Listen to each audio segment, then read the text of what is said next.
ज्ञानतिमिरान्धस्य ज्ञानाञ्जनशलाकया चक्षुरुन्मीलितं येन तस्मै श्रीगुरुवे नमः। नमो ओं विष्णुपादाय कृष्णप्रेष्ठाय भूतले श्रीमते भक्तिवेदांत स्वामिनिति नामिने। नमस्ते सारस्वते देवे गौरवाणी प्रचारिणे निर्विशेष शून्यवादी पाश्चात्य देशकारिणे। जय श्री कृष्ण चैतन्य प्रभु नित्यानंद श्री अद्वैत गदाधर श्रीवास आदि गौर भक्त वृंद। हरे कृष्णा कृष्ण कृष्णा हरे हरे, हरे राम राम राम हरे हरे। हरे कृष्णा कृष्ण कृष्ण हरे हरे, हरे राम राम राम हरे हरे।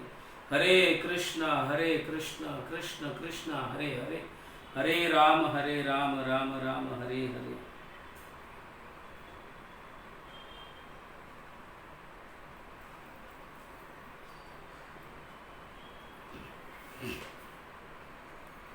हरे कृष्णा। सभी भक्तों का गौर भक्त वृंद दर्शन सीरीज में स्वागत है। आज हम श्रील लोकनाथ गोस्वामी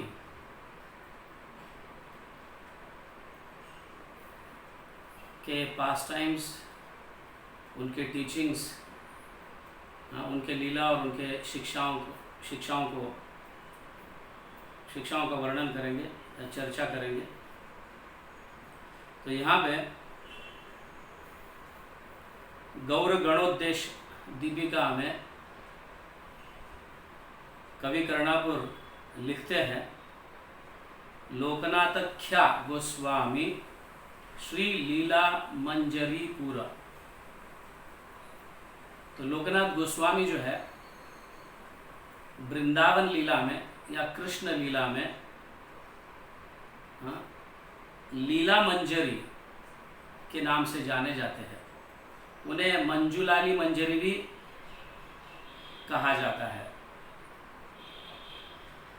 तो लोकनाथ गोस्वामी जो है चैतन्य महाप्रभु के डायरेक्ट शिष्य थे, डायरेक्ट डिसाइपल, और उनके परिकर थे। ये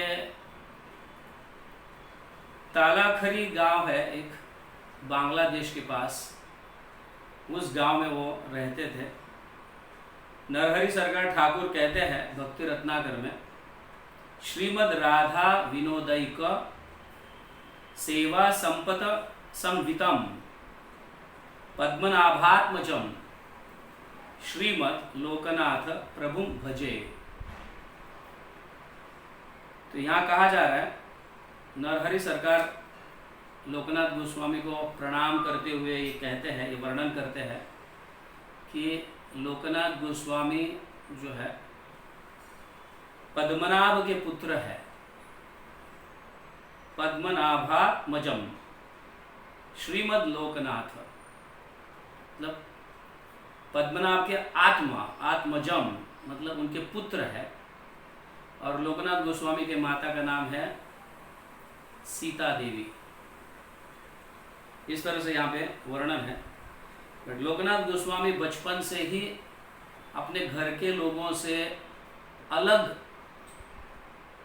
उनका व्यवहार अलग ही था। अन्य बच्चों से उनका व्यवहार अलग ही था।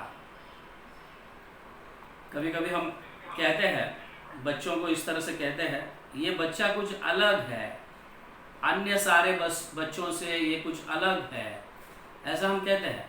तो वैसे ही लोकनाथ गोस्वामी अपने बचपन से ही उनका स्वभाव भगवान के प्रति शांत और ऐसे वैराग्य जैसा स्वभाव उनका था।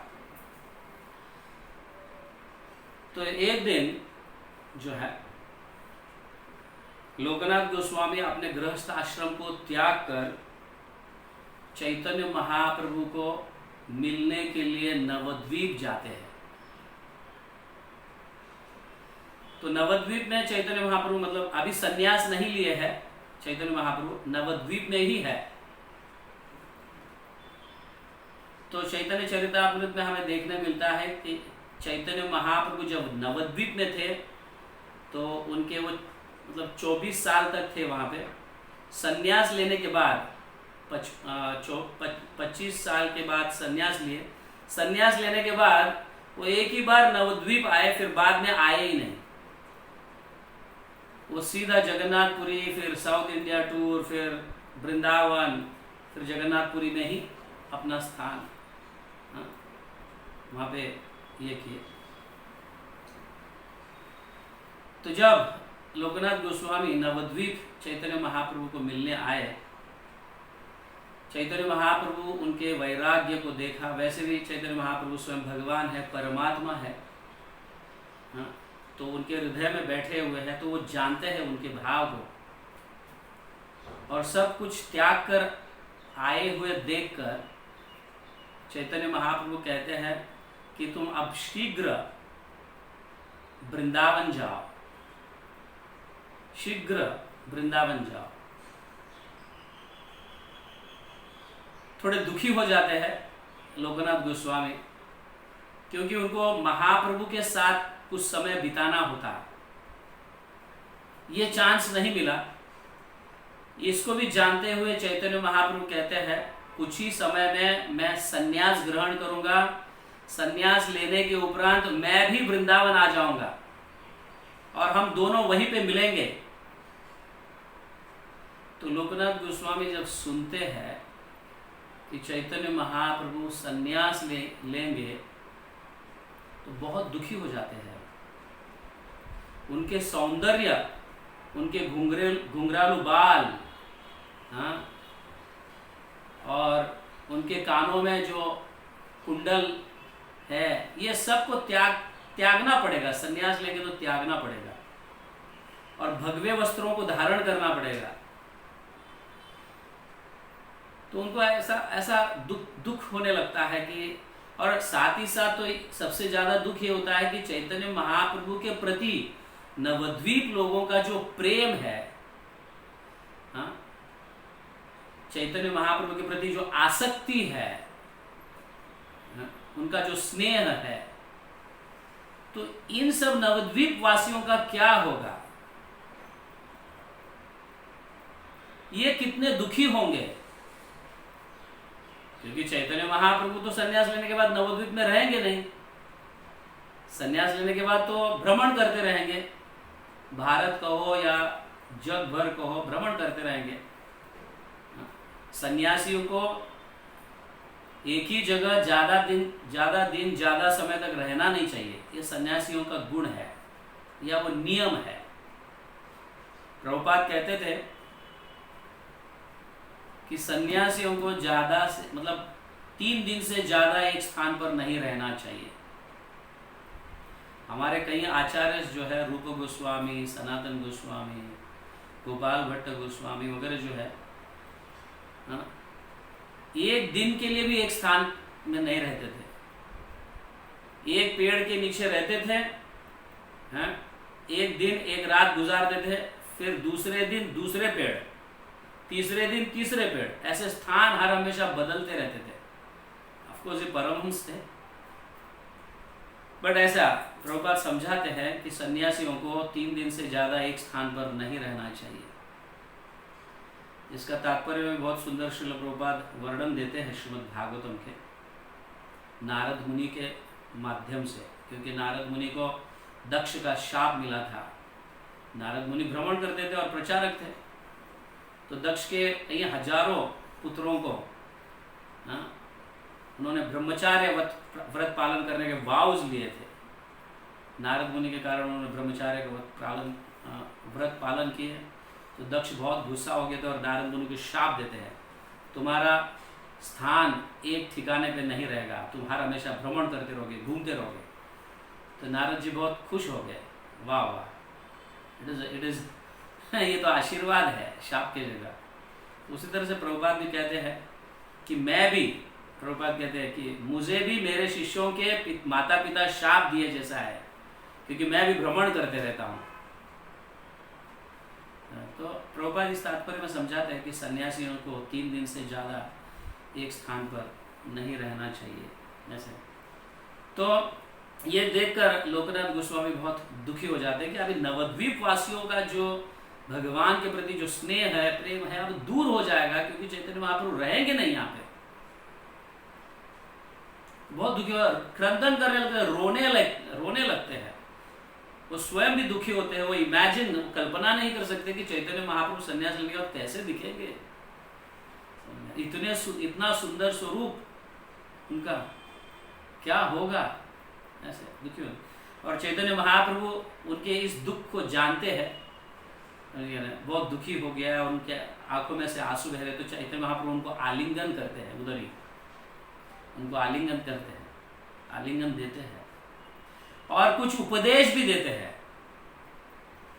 और उपदेशों को सुनने के उपरांत लोकनाथ गोस्वामी बहुत खुश हो जाते हैं और उन उपदेशों का पालन करने का मतलब अपने जैसे प्राण है, लाइफ एंड सोल,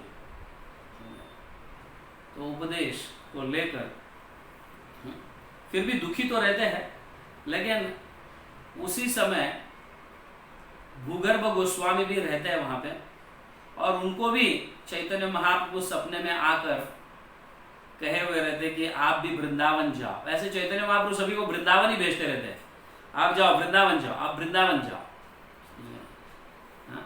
वृंदावन की महिमा जो है उपदेशामृत में रूप गोस्वामी बहुत सुंदर समझाते हैं। अखिल ब्रह्मांड का सेंटर है, सेंटर पॉइंट ऑफ, जैसे सर्कल का सेंटर पॉइंट होता है, वैसे पूरे ब्रह्मांड का सेंटर पॉइंट है वृंदावन।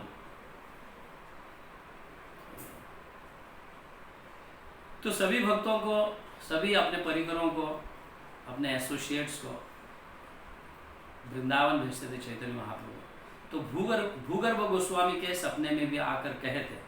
तो ये भूगर्भ गोस्वामी वहीं पे थे और लोकनाथ गोस्वामी के दुख को जानते थे कि चैतन्य महाप्रभु के विरह में ये बहुत दुखी हो गया, इसलिए उनके साथ ही वो भी वृंदावन जाते हैं। तो दोनों मिलके, श्री लोकनाथ गोस्वामी और भूगर्भ गोस्वामी दोनों मिलके वृंदावन जाते हैं। तो वृंदावन जाते जाते कई स्थलियों का दर्शन करते हैं वो, तीर्थ स्थलियों का दर्शन करते करते वृंदावन ब्रजभूमि पहुंचते हैं।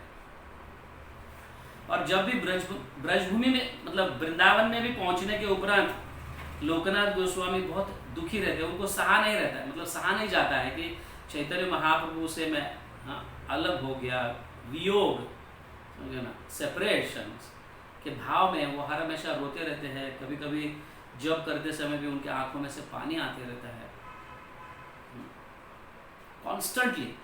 तो फिर वो सोचते हैं नहीं, मैं जाकर चैतन्य महाप्रभु से एटलीस्ट एक बार और मिलूंगा, एक बार और मुझे जाना चाहिए, महाप्रभु को मिलना चाहिए। तो इसलिए वो क्या करते हैं, वो वृंदावन से नवद्वीप के लिए निकलते हैं महाप्रभु को मिलने के लिए। लेकिन उन्हें वहां पे पता चलता है कि चैतन्य महाप्रभु सन्यास ले चुके हैं, लेकर जगन्नाथपुरी के लिए प्रयाण किए हैं। जगन्नाथपुरी से भी आगे फिर साउथ इंडिया टूर, दक्षिण भारत यात्रा में प्रचार करने के लिए निकल गए हैं। तो फिर वो सोचते हैं कि मैं यहीं से आप दक्षिण भारत जाऊंगा, साउथ इंडिया जाऊंगा और वहां पे जाके चैतन्य महाप्रभु को मैं मिलूंगा।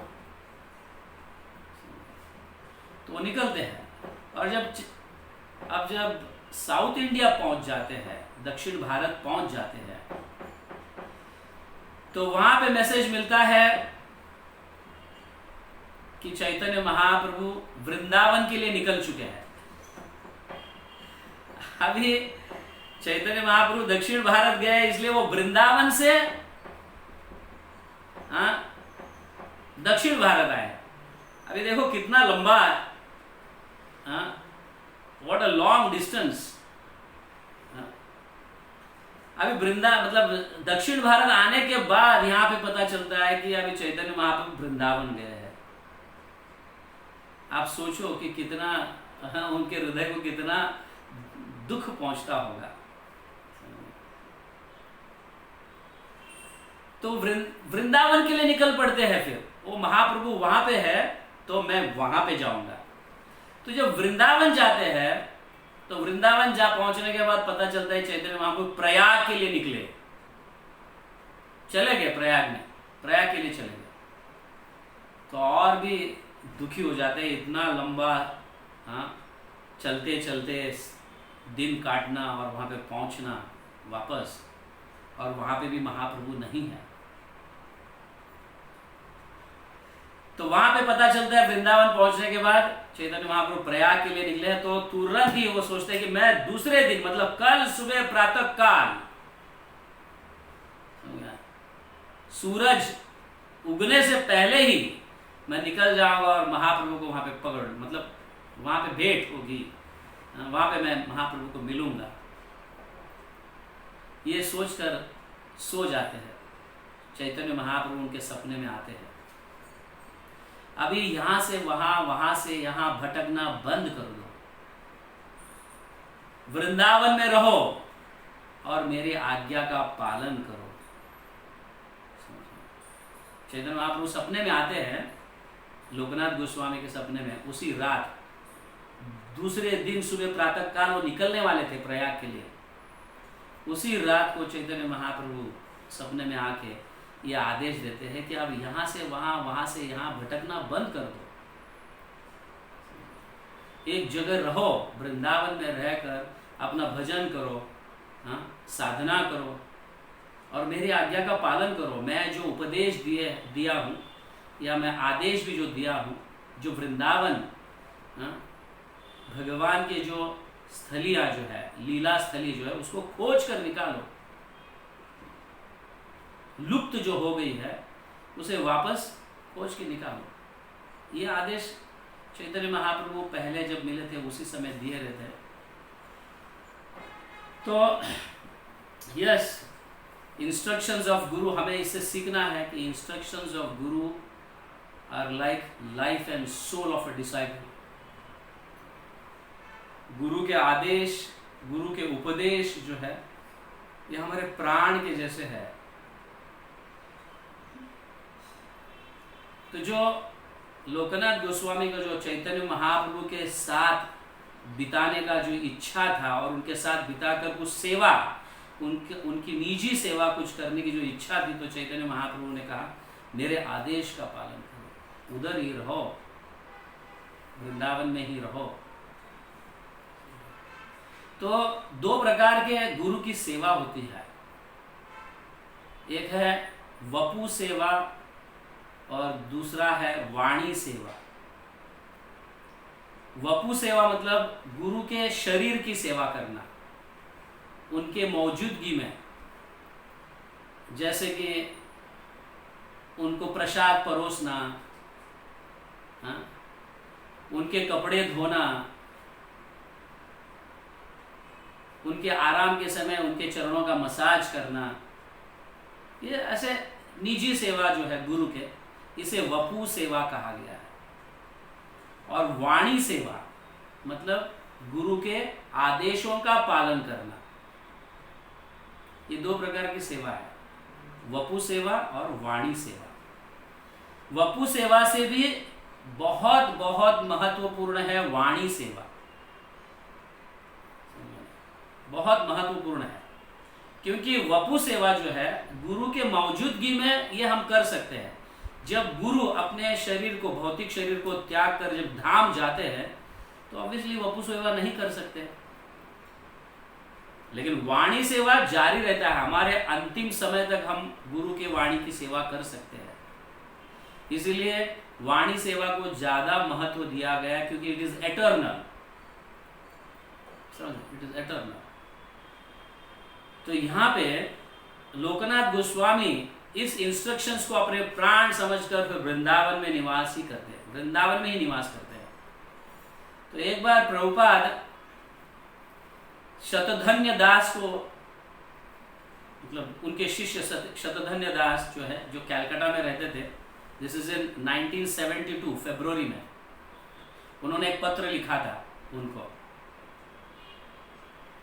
क्या लिखते हैं? जो शिष्य गुरु के साथ हर हमेशा रहते हैं, हाँ?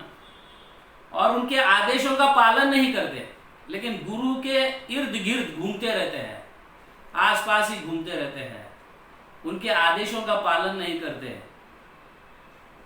तो ऐसे शिष्य जो है खटमल के जैसे है, खटमल के जैसे, जैसे राजा के शरीर के ऊपर खटमल घूमता है, राजा के साथ संग करता है वो खटमल, लेकिन वो संग कैसा होता है?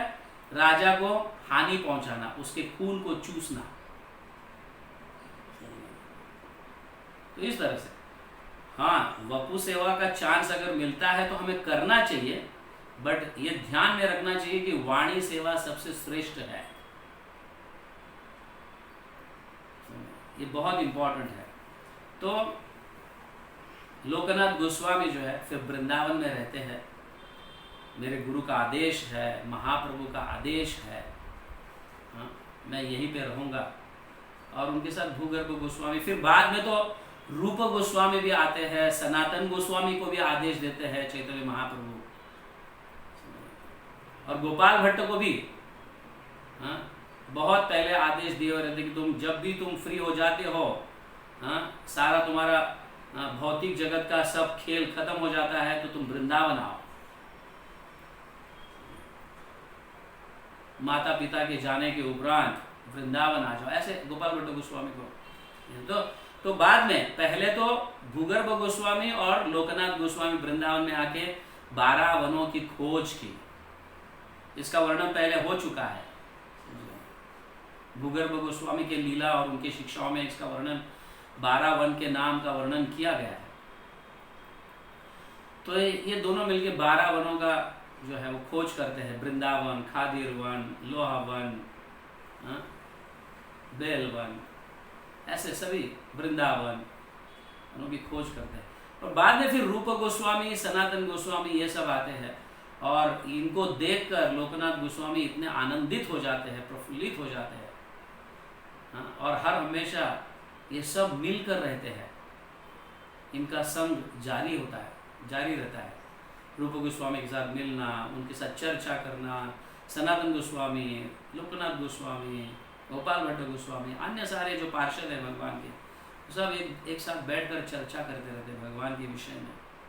और फिर बाद में उनकी सेवा, क्योंकि रूप गोस्वामी और सनातन गोस्वामी को भी भगवान ने, भगवान के मतलब चैतन्य महाप्रभु ने भगवान के लीलाओं के स्थलियों को खोज करने के लिए उन्हें भी आदेश दिया है।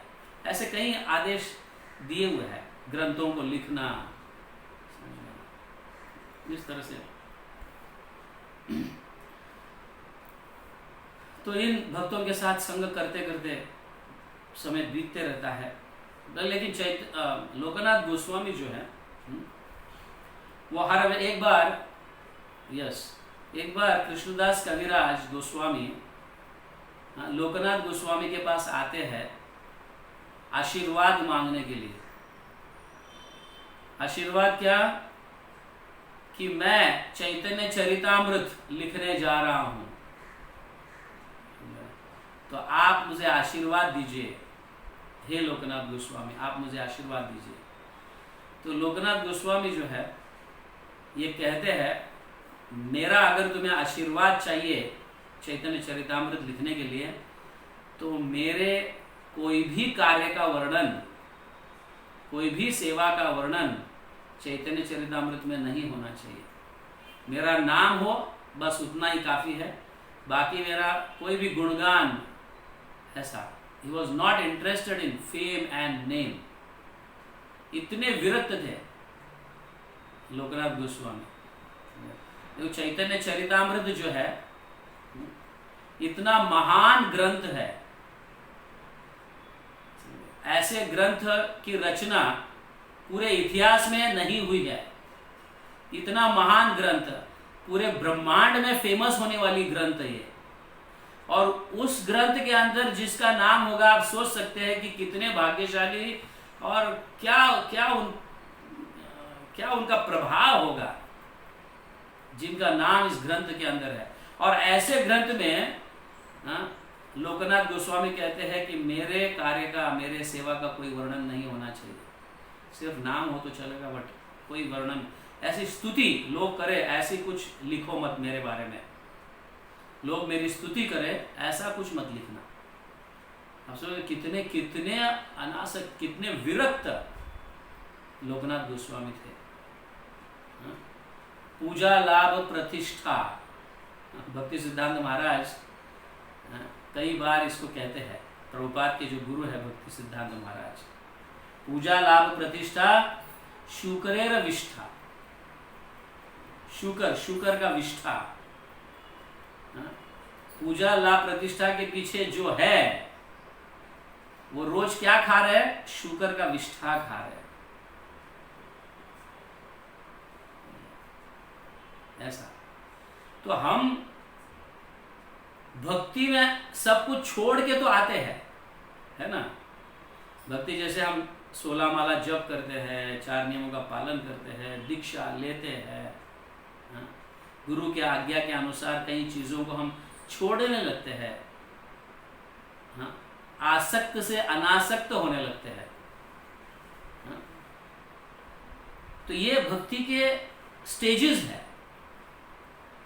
लेकिन भक्त बनने के बाद, बड़े बड़े लीडर्स बनने के बाद भी जो है ये चीज जो है पूजा लाभ प्रतिष्ठा, पूजा मतलब वर्शिप, भक्त लोग मेरी पूजा करें,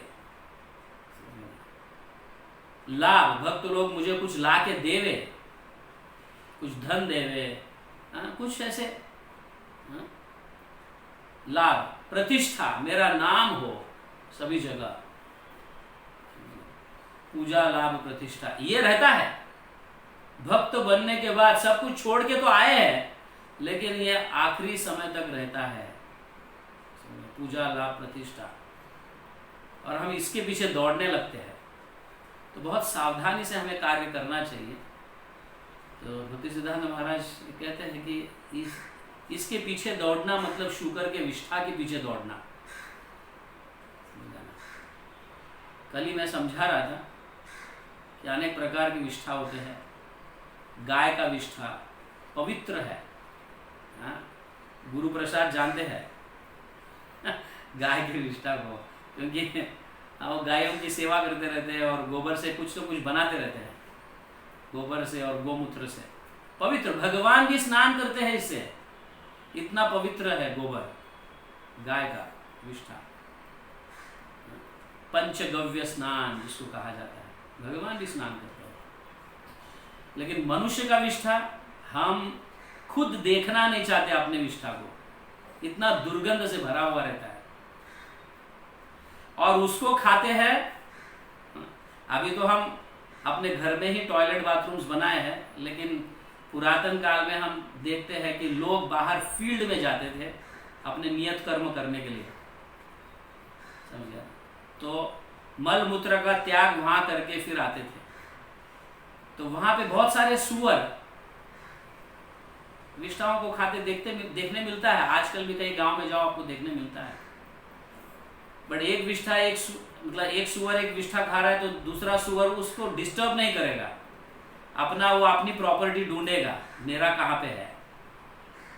लेकिन शुकर जो है, जो जंगली सुअर जो है जिसको दांत होते हैं, है ना, शुकर जंगली सुअर, सुअर अलग और शुकर अलग, या फिर टेम एनिमल एंड वाइल्ड एनिमल जिसको हम बोलते हैं, है ना। पालतू सुअर और जंगली सुअर वेरी डेंजरस, उनकी भावना भी बहुत डेंजरस रहती है।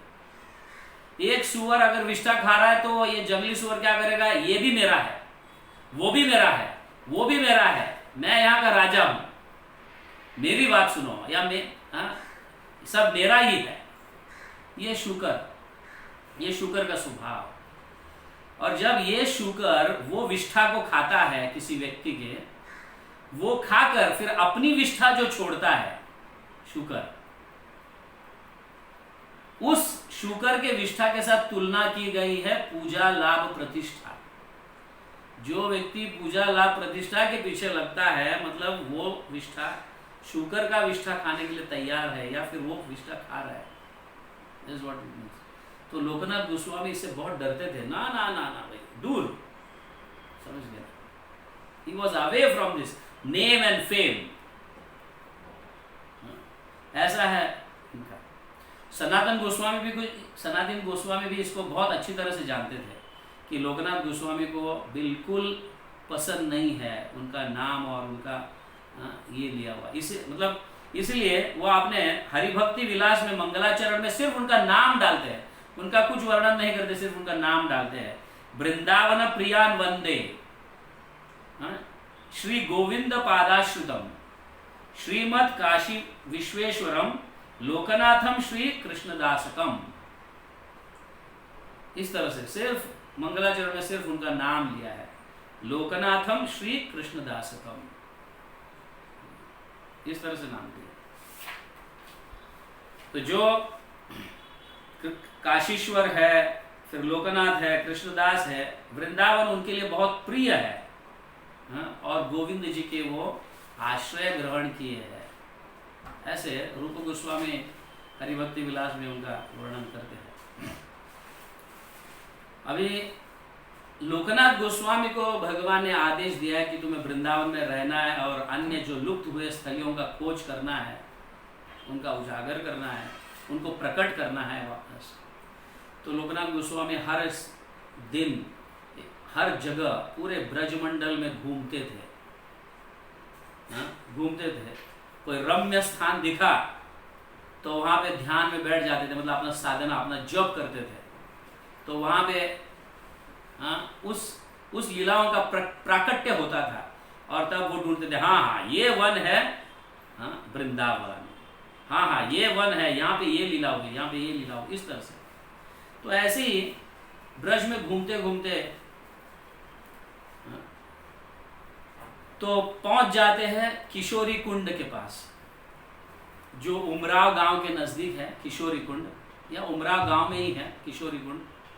वहां पे पहुंच जाते हैं लोकनाथ गोस्वामी, और वो स्थान को देखकर उनको इतना मतलब आनंद आता है। रम्य स्थान होता है, सुंदर पेड़ पौधे, फल, सरोवर, बहुत स्वच्छ है एकदम। इस स्थान को देखकर मतलब वो सोचते हैं कि नहीं, मैं कुछ समय के लिए यहाँ पे बैठकर मेरी साधना करूंगा, मेरा भजन करूंगा। इस तरह से सोचकर वहां पे रहते हैं कुछ दिन के लिए, और वहां पे एकांत में पेड़ के नीचे बैठकर अपनी साधना करते रहते हैं, अपना जप करते रहते हैं। हम एकांत में बैठ नहीं सकते। हम अगर एकांत में बैठेंगे जप करने के लिए तो हमारे से क्या होगा? हम सोएंगे, जप करते करते सोएंगे। कौन देखने वाला है? अरे जब तो पूरा दिन चलेगा। प्रभुपाद ने तो कहा है 24 घंटा में कभी भी जप कर सकते हो। हमारे गुरु ने भी कहा है 24 घंटे में कभी भी जप कर सकते हो। हमारे शिक्षा गुरु ने कहा है 24 घंटे में कभी भी जप कर सकते हो।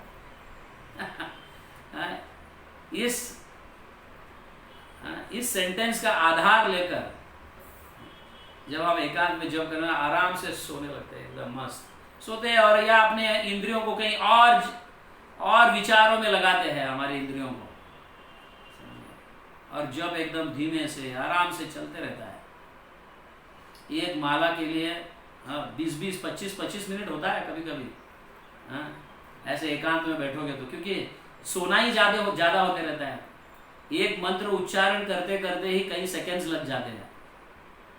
सबको अनुभव भी होगा। तो हम कभी एकांत में जप नहीं करना चाहिए। हम साधु संग मतलब भक्तों के समूह में बैठकर जप करने का अभ्यास करना चाहिए, क्योंकि हमसे कुछ गलती होती है तो दूसरा भक्त हमें बता सकता है, अरे सो मत, अरे प्रभु सो मत, जप का समय है, अरे प्रभु बातें मत करो, जप का समय है।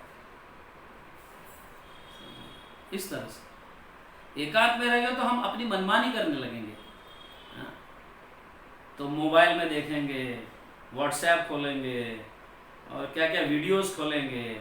शुरुआत तो होती है कृष्ण के वीडियोस से, भगवान के भक्तों के वीडियो से शुरुआत तो होती है। वो दर्शन भेजा है राधा गोविंद जी के, वो प्रभु ने दर्शन भेजा है। ऐसे करते करते हम कहीं पहुंच जाते हैं और वो जप रह जाता है। होता है कि नहीं रूपेंद्र प्रभु? हाँ, गुरु प्रसाद, यस, आर्या, फैक्ट है, होता है ये। तो हम एकांत में बैठ के जप करने के लायक नहीं है, ऐसे महान नहीं है, इसलिए हम भक्तों के समूह में बैठ के जप करना चाहिए। ध्यान में रखिए, लॉकडाउन है जरूर, लेकिन घर में परिवार तो है ना, तो उनके साथ भी बैठकर हम जप कर सकते हैं ना। साथ में बैठकर जप कीजिए। तो इस तरह से लोकनाथ गोस्वामी जो है काफी लंबे समय तक ऐसी साधना करते हैं। तो अचानक उनके हृदय में एक समय ऐसी इच्छा हो जाती है कि मैं अगर कृष्ण के विग्रह का, कृष्ण के विग्रह की सेवा अगर करूंगा तो कितना अच्छा होगा। अभी तक तो विग्रह नहीं है उनके पास, हरिनाम ही है, और घूम रहे सेवा के लिए, चैतन्य महाप्रभु के आदेश का पालन करने के लिए पूरे व्रज में घूम रहे, कहाँ कहाँ क्या क्या है। लेकिन जब यहाँ पे आ जाते हैं, आने के बाद उनकी इच्छा, उनको एक ऐसी इच्छा जागृत हो जाती है कि मुझे कृष्ण के विग्रह की, मतलब विग्रहों की सेवा करनी है, ऐसी इच्छा हो जाती है। तुरंत दूसरे दिन भगवान स्वयं आकर उनको विग्रह देते हैं, राधा विनोद विग्रह देते हैं, और वो विग्रह को देखते हैं, भगवान के हाथों को, और वो हाथ के अंदर विग्रह है, हाथों के अंदर विग्रह है, और विग्रह का दर्शन कर रहे। जैसे वो विग्रह लोकनाथ गोस्वामी लेते हैं भगवान के हाथ से, तो भगवान अदृश्य हो जाते हैं, तुरंत अदृश्य हो जाते हैं। तो इसको देखकर बहुत मतलब आनंद के आंसू आने लगते हैं उनके हृदय में। भगवान स्वयं आकर मुझे ये विग्रह दिए है, और तुरंत अदृश्य भी हुए, दर्शन भी ठीक से नहीं किया, दुखी भी हो जाते हैं, बहुत दुखी हो, रोने लगते हैं। ऐसे कैसे मैं सिर्फ इच्छा किया और भगवान मुझे आकर विग्रह दे, क्योंकि भगवान, ऑफकोर्स भगवान सभी भक्तों की इच्छा पूर्ति करते हैं। इफ यू आर सिंसियर,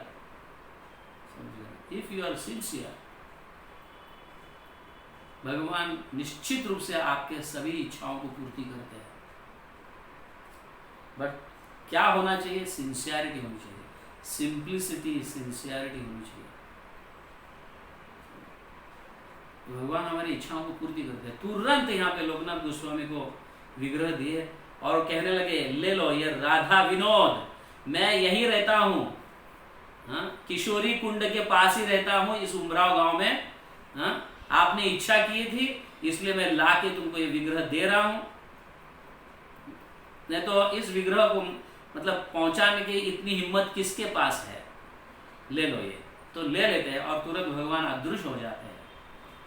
तो बहुत दुखी हो जाते हैं लोकनाथ गोस्वामी, और उन विग्रहों को देखते ही रह जाते हैं। इतने सुंदर विग्रह, ये विग्रह आपको अगर दर्शन करना है इन विग्रहों का, तो राधा रमण मंदिर से थोड़े दूरी पर राधा गोकुलानंद मंदिर है, जहाँ पे लोकनाथ गोस्वामी की समाधि है। हम उसकी चर्चा करें तो वहाँ पे राधा विनोद जी के हम दर्शन कर सकते हैं, बहुत सुंदर। और उस विग्रह को जब देखते ही रह जाते हैं, तो वो विग्रह हंसकर उनसे बात करते हैं। विग्रह हंसते हैं और उनसे बात करते हैं। मैं यहीं का रहने वाला हूं, इस उमराव गांव में, किशोरी कुंड के पास ही रहने वाला हूं मैं। आपने इच्छा की थी, इसलिए मैं आपके पास आया हूं। अभी मुझे बहुत भूख लगी है, आप मुझे कुछ भोजन करा दो। हो सकता है भगवान बहुत खेल कर थक गए हैं और लोकनाथ गोस्वामी के हाथ में आती उनको भूख लगने लगी। हाँ, तो ये ऐसे सुनकर लोकनाथ गोस्वामी इतने आनंदित होकर और भी उनके आंसू बहने लगते, भगवान मेरे से बात कर रहे हैं, भगवान मेरे से बात कर रहे हैं। इतने खुश हो जाते हैं और साथ ही साथ दुखी भी होते हैं कि तुरंत देखकर अदृश्य हो गए, ठीक से मैं दर्शन भी नहीं कर पाया उनका। तो तुरंत ही भगवान के लिए कई प्रकार के व्यंजन भोजन बनाते हैं लोकनाथ गोस्वामी। और भगवान को ऑफर करते हैं, खिलाते हैं। और खिलाने के उपरांत हाँ, और कई ऐसे लताएं पेड़ों में से कई फूल चुन के लेके आते हैं और उस फूल का बेड बनाते हैं, लोकनाथ गोस्वामी बेड, और भगवान को वहां पे लेटाते हैं, आराम कराते हैं। ऑफ कोर्स खाने के बाद हम सबको नींद भी आती है कि नहीं? राजेश प्रभु, आती है कि नहीं? खाने के बाद थोड़ा थोड़ा आराम करने की इच्छा होती है, ये स्वाभाविक है। ये गुण कहाँ से आ रहा है? भगवान से ही तो आ रहा है हमें। भगवान भी आराम करते हैं, प्रसाद मतलब भोग ग्रहण करने के बाद या भोजन करने के बाद आराम करते हैं, और भक्त लोग भी जानते हैं इसे। तो एकदम सुंदर फूल का बेड बनाते हैं और लोकनाथ गोस्वामी फिर बाद में उनको सुलाते हैं, सुलाकर उनके चरणों का मसाज करते हैं। ये ध्यान में रखिए, जब भगवान को आप भी घर में सुलाते हैं, भोजन कराकर रात को सुलाते हैं, तो उनके चरणों का मसाज कीजिए। सुबह उठाते हैं तो उनको स्नान करवाइए। ऐसे नहीं कि उठाकर रख दिया या पटक दिया, आप बैठो अभी हमें भोजन करना है।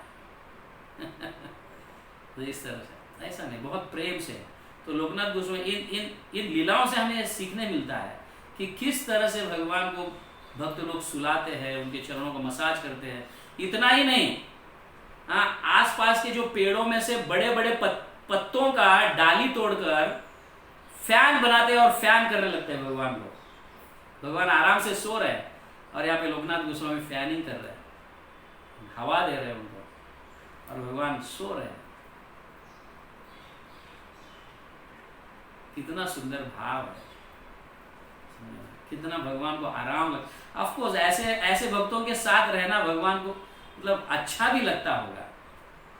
जो लोग भगवान को सुलाते तक भी नहीं है, घर में लाके तो रखा है भगवान और सिर्फ चीनी और कुछ गुड़ या कुछ ऐसा देते हैं और घर में हम सब खाते रहते हैं। ऐसी जगह भगवान रहेंगे भी कैसे, रहना भी कैसे पसंद करेंगे बताइए आप? भगवान अगर हमारे साथ रहना है तो हमें एक छोटे बच्चे के जैसा भगवान को देखना पड़ेगा। क्या क्या जरूरत है उनको, समय पर सुलाना, समय पर उठाना, समय पर खिलाना, समय पर स्नान करवाना, समझ गए? इस तरह से जब देखभाल तो भगवान जाएंगे क्यों छोड़कर? उस व्यक्ति को कहो या उस घर को कहो, क्यों छोड़ के जाएंगे? भगवान तभी छोड़ के जाते हैं जब हम कुछ अपराध करते हैं, या भगवान रहना पसंद नहीं करते हैं ऐसे अपराधियों के घर में। तो प्रेम पूर्वक भगवान की सेवा है तो भगवान निश्चित रूप से उस घर में निवास करते हैं और वो घर वैकुंठ बन जाता है, गोलोक धाम बन जाता है। जब भगवान संतुष्ट है तो it is of course Golok Dham. तो ये बहुत महत्वपूर्ण है, हमें ये सीखना चाहिए। तो कुछ समय के बाद फिर लोकनाथ गोस्वामी सोचने लगते कि भगवान को मैं रखूं कहाँ पे? भगवान को रखना है, कहाँ पे रखूं? तो कुछ सूझता नहीं है, तो कपड़ा लेते हैं, कपड़े का छोटा थैली बनाते हैं और उस बैग के अंदर भगवान को रखते हैं और गले में डालते हैं, बैग नेकलेस के जैसा गले में डालते हैं और पूरा ब्रज भ्रमण करते रहते हैं। क्योंकि चैतन्य महाप्रभु का आदेश भी है इन सारे लीला स्थलियों का मैनिफेस्ट करना भी है, सारी लीला स्थलियों को। तो रखेंगे कहाँ पे? इसलिए गले में डालते हैं, भगवान को बैग में रखते हैं, थैली नेकलेस के जैसा ऐसा, फिर घूमते अपने अपना जप करते करते निकलते रहते हैं इस तरह से। और इनकी साधना और इनके भजन, इनके स्वभाव, इनके गुणों को देखकर गांव के लोग बहुत आकर्षित हो जाते हैं। वो कहने लगते हैं कि हम आपके लिए घर भी बनाएंगे और भगवान का मंदिर भी बनाएंगे, आप इधर रह जाओ। तो इतने अनासक्त रहते हैं, भगवान के लिए जो है, जो चाहिए वो मैं अपनाऊंगा, लेकिन अपने लिए नहीं, मेरे लिए नहीं, वो ऐसे कहते हैं। तो जो जरूरत है भगवान के लिए, जो सेवा के लिए जो जरूरत है उसको अपनाते हैं, उसको स्वीकारते हैं, लेकिन अपने लिए वो घर भी नहीं बनाते हैं और कुछ भी नहीं बनाते। तो इस तरह से उस गांव में बहुत सारा प्रचार करते हैं, उमराव गांव में। और फिर उमराव गांव को कुछ समय के बाद उमराव गांव को छोड़कर फिर वापस वृंदावन आते हैं। तो जब वृंदावन आते हैं तब पता चलता है कि रूप गोस्वामी और सनातन गोस्वामी अपने लीलाओं को समाप्त किए, इस धरातल को छोड़ के अपने भौतिक शरीर को त्याग दिए और धाम चले गए। बहुत दुखी हो जाते, बहुत दुखी हो जाते लोकनाथ गोस्वामी, क्योंकि इतने सुंदर भक्त, समझ गए। अब कहाँ मैं उनको ढूंढूं, कहाँ मैं उन्हें प्राप्त करूं, कैसे मैं उनका संग करूं, ऐसे क्रंदन, रोना, दुखी होना, ये चलते रहता है। तो वहां पे उसके बाद जो है राजा कृष्णानंद दत्त के एक पुत्र जो है जिसका नाम नरोत्तम दास है, वो वृंदावन पहुंचते हैं। वो है गोपालपुर के, बांग्लादेश के, लेकिन नरोत्तम दास पहुंचते हैं वृंदावन और लोकनाथ गोस्वामी को मिलते हैं। उनके विरक्त को देखकर, उनके वैराग्य को देखकर, उनके भाव को देखकर, उनकी साधना को देखकर नरोत्तम दास ठाकुर प्रण लेते हैं, संकल्प करते हैं, होंगे तो यही मेरे गुरु होंगे, वरना कोई नहीं। लोकनाथ गोस्वामी ही मेरे गुरु होंगे, ऐसा संकल्प, ऐसा वाउस, ऐसा प्रण लेते हैं नरोत्तम दास। और ऐसे लोकनाथ गोस्वामी के भी कुछ प्रण और संकल्प होते हैं कि मेरे जीवन में मैं किसी को शिष्य नहीं बनाऊंगा। Now see so much contradictory. Narottam Das Thakur, इनके अलावा मैं किसी को अपना गुरु नहीं बनाऊंगा, लेकिन लोकनाथ गोस्वामी वाउस लिए है, प्रण लिए है, संकल्प लिए है कि मैं किसी को शिष्य नहीं बनाऊंगा।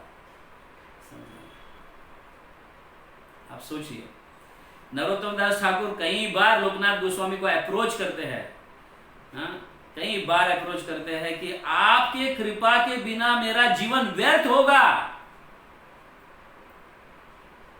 आपके कृपा के बिना मेरा जीवन व्यर्थ होगा, my life will be useless if I don't obtain your mercy. अगर आपकी कृपा मुझे प्राप्त नहीं, इसलिए आप कृपा कर मुझे दीक्षा दीजिए, मुझे अपना शिष्य स्वीकार कीजिए। लोकनाथ गोस्वामी मना करते हैं, I am not at all interested. न धनम न जनम न सुंदरीम कविताम वा जगदीश कामये। चैतन्य महाप्रभु का शिक्षाष्टक में से एक शिक्षा ये है, न धनम, मुझे धन की अभिलाषा नहीं, न जन्म, मुझे जन्म की अभिलाषा नहीं, न सुंदरीम, मुझे कोई सुंदर स्त्री की आवश्यकता नहीं, न धनम न जन्म न सुंदरीम न कविताम वा जगदीश का, मुझे कोई शिष्य अनुयायी भी नहीं चाहिए। ये यहाँ पे दिख रहा है लोकनाथ गोस्वामी में, इसका दर्शन हो रहा है, चैतन्य महाप्रभु की इस शिक्षा का दर्शन हो रहा है।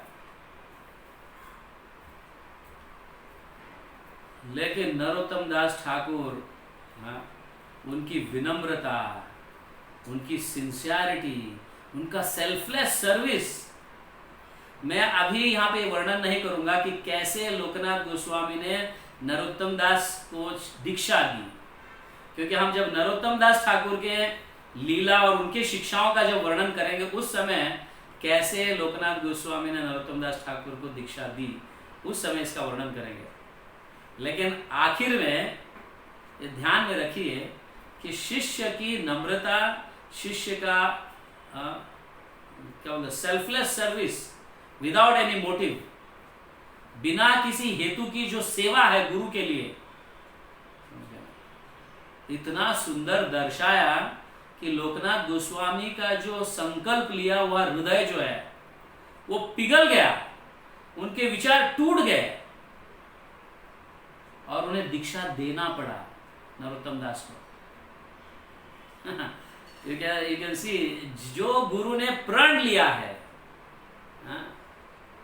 लोकनाथ गोस्वामी प्रण लिया है कि मैं शिष्य नहीं बनाऊंगा, और यहाँ पे नरोत्तम दास ठाकुर भी प्रण लिए है कि मैं इस दीक्षा लूंगा तो इन्हीं से लूंगा।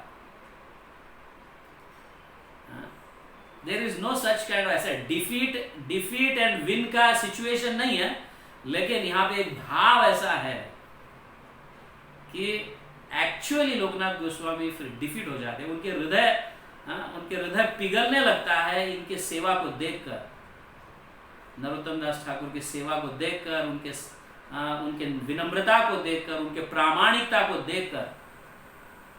नरोत्तम दास ठाकुर के लोकनाथ गोस्वामी कहते हैं yes I will accept you as a disciple, और वो एक ही शिष्य बने। लोकनाथ गोस्वामी के पूरे लाइफ में एक ही शिष्य बने, वो है नरोत्तम दास।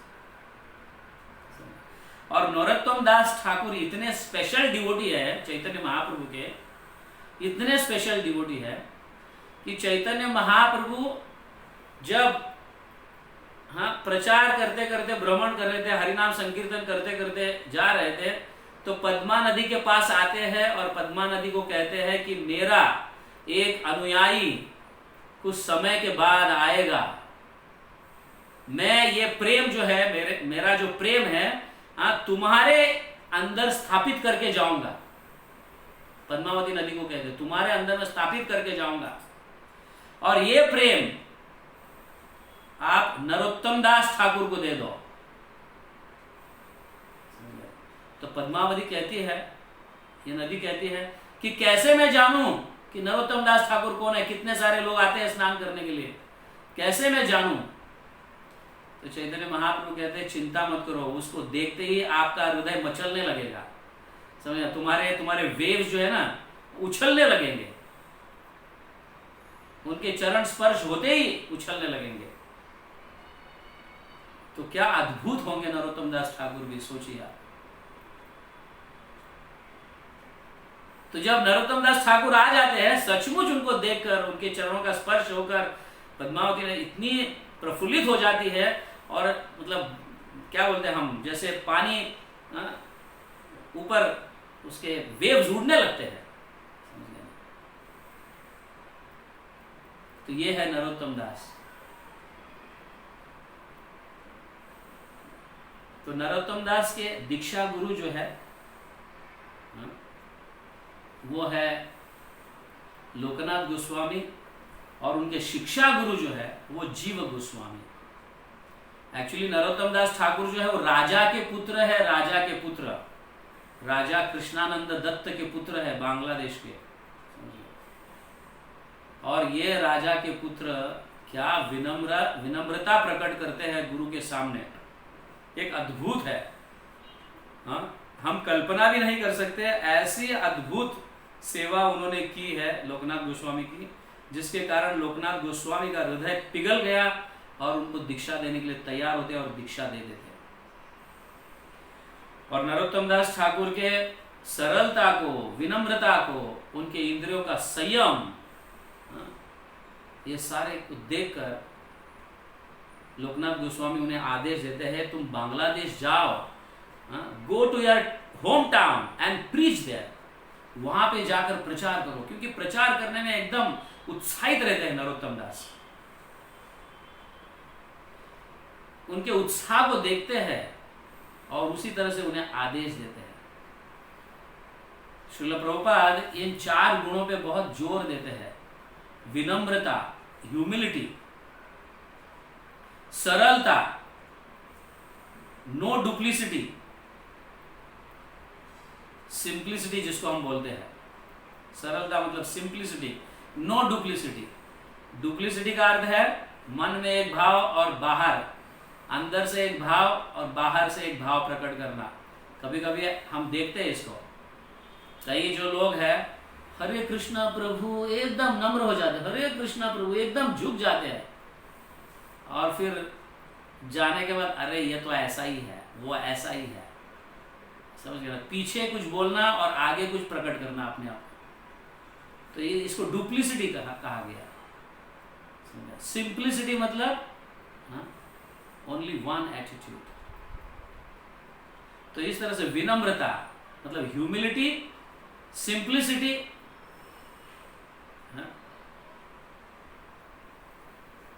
सरलता, और इंद्रियों पर संयम, कंट्रोल ऑन द सेंसेस, ये तीसरा गुण जो है। विनम्रता एक गुण, दूसरा सरलता एक गुण, तीसरा जो है इंद्रियों पर संयम, तीसरा गुण, और चौथा जो है तितिक्षता, तितिक्षता, तितिक्षता, फॉरबियरेंस जिसको हम कहते हैं। तो इस एक गुण में दो गुण समावेश है फॉरबियरेंस में, फॉरगिवनेस एंड टॉलरेंस। तितिक्षता में दो गुण आते हैं, क्षमा करना और सहनशीलता, सहन करना। ये ऑर्नामेंट्स है डिवोटीज के, भक्तों के, ये क्या है, अलंकार है। और ये अगर गुण हम में रहेंगे, ये अलंकार हम में रहेंगे, तो नेचुरली सभी लोग हमारे प्रति आकर्षित हो जाते हैं और हम उनको भक्त बना सकते हैं। ज़्यादा भाग दौड़ करने की जरूरत नहीं, सिर्फ आचरण करो, लोग तुम्हें देखेंगे और भक्त बन जाएंगे। हाँ? आचरण कुछ और है और सामने कुछ और है। हाँ? ऐसे डुप्लिसिटी जो है कभी प्रचार नहीं कर सकते, कभी भक्त नहीं बना सकते। तो प्रभुपाद हर हमेशा इन चार गुणों पर जोर देते थे, समझ गए?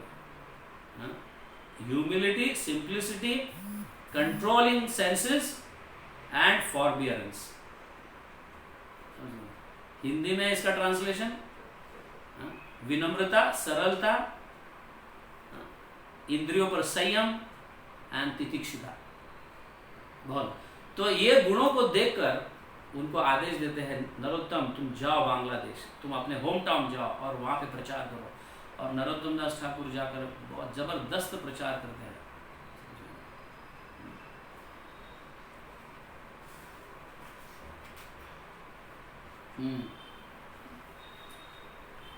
तो ये आदेशों का, दीक्षा लेने के बाद आदेशों का पालन करना भी बहुत जरूरी है। दीक्षा लेने के पहले तो हम बहुत उत्साहित रहते हैं, प्रभु मेरे लिए लायक सेवा क्या है, मेरी सेवा क्या है, मुझे सेवा दे दो, मुझे ये दे दो। और लीडर को लगने लगता है क्या सिंसियर है, क्या सेवा करता है। दीक्षा लेने के बाद तो मंदिर आना ही बंद हो जाता है, समझ गए ना? जैसे हम स्कूल में बहुत सिंसियर रहते हैं, कॉलेज में जाने के बाद सींग आ जाते हैं, हमारे सर में सींग आ जाते हैं, सींग आ जाते हैं, फिर मनमानी करने लगते हैं हम, कौन हमें आदेश देगा, आई एम द लीडर, अहम आ जाता है। मैंने दीक्षा ग्रहण किया, जैसे कि हम दीक्षा लेके गोलोक धाम ही जाएंगे। दीक्षा लेना मतलब पहली सीढ़ी है, अभी बहुत लंबा रास्ता है, समझे ना? इतना जल्दी उतावले मत हो जाओ। दीक्षा लेना ऑब्वियसली जरूर है, क्योंकि भक्ति रसामृत सिंधु में रूप गोस्वामी कहते हैं, जिसके हृदय में भगवान के लिए थोड़ा भी श्रद्धा जागृत हुआ है, भगवान के लिए श्रद्धा जागृत हुआ है जिसके हृदय में, तुरंत ही उसे गुरु का आश्रय लेना चाहिए। गुरु का आश्रय लेके गुरु से दीक्षा लेना चाहिए। There is no such rules and regulations. If you are chanting 16 rounds, 16 माला जप कर रहे हो, 4 नियमों का अच्छी तरह से पालन कर रहे हो, और किसी सेवा में संयुक्त हो, मतलब संलग्न हो गए, सेवा लिए है, मंदिर का कहो, किसी लीडर के अंडर में रह, सो यू आर एलिजिबिलिटी, तुम दीक्षा ले सकते। बट हमारे थोड़े नियम, भक्तों के ऐसे गुणों को देखकर थोड़े नियम बनाए हुए हैं कि 2 साल तक तुम ऐसी सेवा करो, ये सारा रिपोर्ट्स दे दो, साधना चार्ट प्रेजेंट करो, फिर तुम्हें दीक्षा। लेकिन कुछ भक्त इतना 2 साल तक अभ्यास करने के बाद ही, दीक्षा लेने के बाद मुंह तक दिखाते हैं, उन्हें आज्ञा का पालन ही नहीं करना है। ऐसा भी देखने में आया है।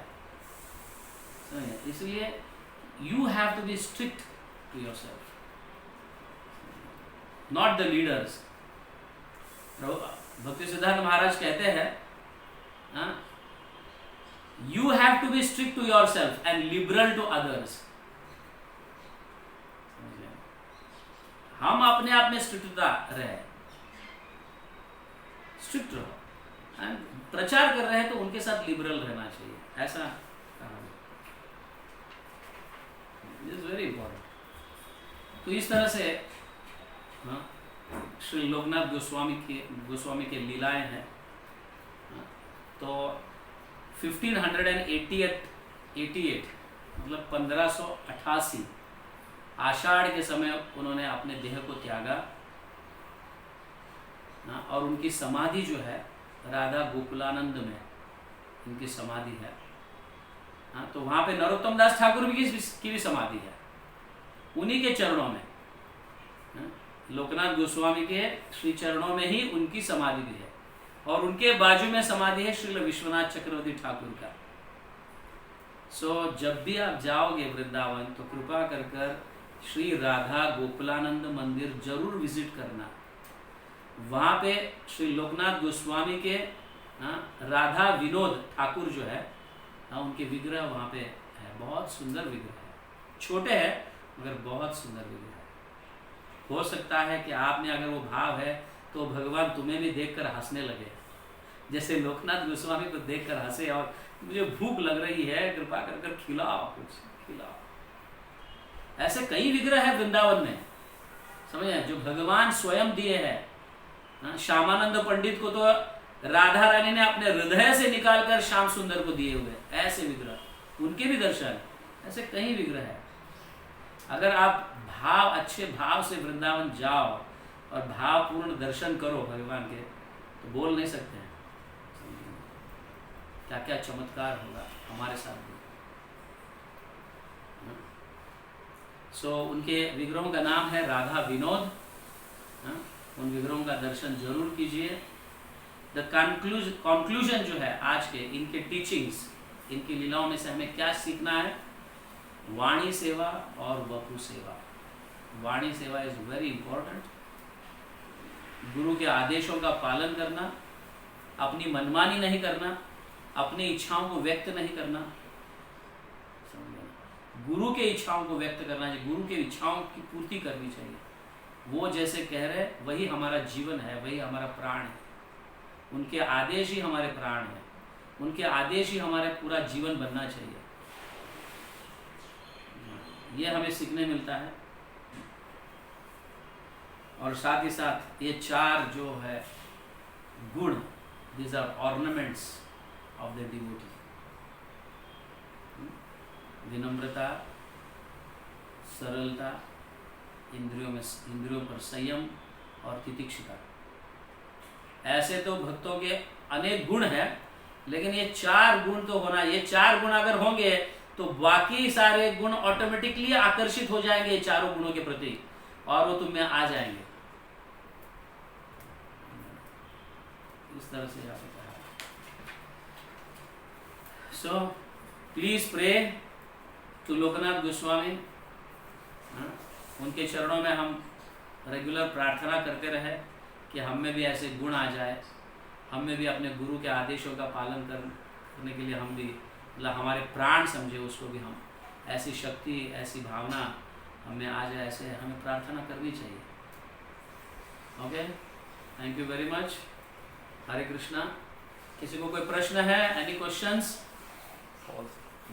कर रही है तो मैं वो प्रश्न को दोहराता हूँ। वो कह रहे हैं गोस्वामी का अर्थ क्या है? गो मतलब इंद्रियां और स्वामी मतलब इंद्रियों पर संयम करना। तो गोस्वामी मतलब इंद्रियों पर जो संयम करते हैं, इंद्रियों को नियंत्रण करते हैं, इंद्रियों को भटकने नहीं देते हैं। जैसे घोड़े के लगाम को कैसे पकड़ते और घोड़ों को भटकने नहीं देते, वैसे अपने इंद्रियों को बिल्कुल ही भटकने नहीं देते हैं, पूरी तरह से टोटली कंट्रोल्ड उन्हें गोस्वामी कहा गया है। ओके, हरे कृष्ण।